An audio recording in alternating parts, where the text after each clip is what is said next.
హక్కుల పోరాట సమితి నాయకత్వంలో ఏర్పాటు చేసినటువంటి ఆత్మీయ సమ్మేళనం సందర్భంగా సభాధ్యక్షుడు వ్యవహరిస్తున్నటువంటి మంజం గారు, అదేవిధంగా తమ్ముడు మీ రాష్ట్ర అధ్యక్షుడు, నాకు అత్యంత ఆప్తుడు, నా అడుగులో అడుగు వేస్తూ తన జాతి కోసం నిరంతరం శ్రమిస్తున్నటువంటి యలమర్తి మధు తమ్ముడికి, అదేవిధంగా కొడగండి నరసింహారావు గారికి, జాతీయ అధ్యక్షులు కొడమంచి సాయిదేవుడు గారు, మోటూరు రాము గారు, నిడుగంగ శంకర్ గారు, ఇంగు శ్రీనివాస్ గారు, చిన్న సత్యనారాయణ గారు, ఊర లత గారు,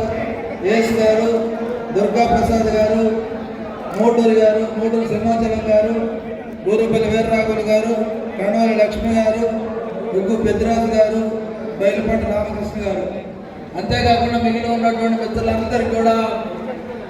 పేరు పేరున ధన్యవాదాలు తెలియజేస్తూ, మీ ఉత్సాహం తెలిసి నాకు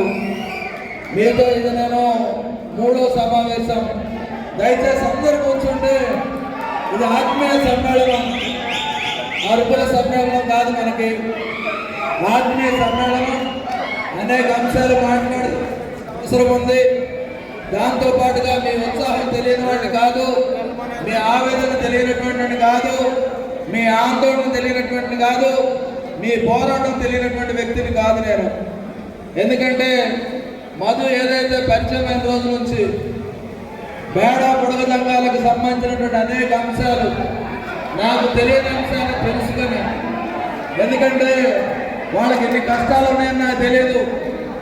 వాళ్ళు హ్యాపీగా బేడా బుడగ దంగాలంటే అదొక తెగేమో, లేకపోతే అదైతే సపరేట్ అనుకున్నాం. కానీ మధు వచ్చి కలిసిన తర్వాత మాలో ఒక భాగమైనటువంటి సందర్భం, దళితుల్లో ఒక భాగంగా ఉన్నటువంటి బేడా బుడగ దంగాలు నా సోదరులే. నాతో పాటు వారు కూడా ఊరికి దూరంగా, అంటరాని వారిగా,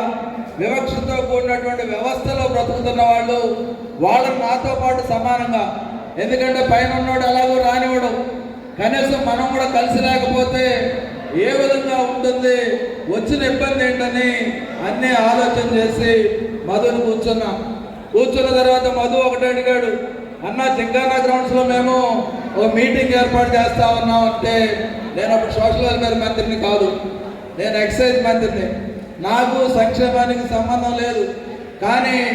మీ సంక్షేమానికి నాకు సంబంధం ఉంది. ఎందుకంటే ఆ కులంలో పుట్టినవాడిగా, ఆ జాతిలో పుట్టినవాడిగా ఒక దళితుడు ఇంకో దళితుడిని చేరదీసి తన కోల్పోయిన హక్కులను పొందే విధంగా చేయాలని ఒక ఆశతో మధుని పూర్తిగా కూర్చోబెట్టుకుని ఒకరోజు మధు,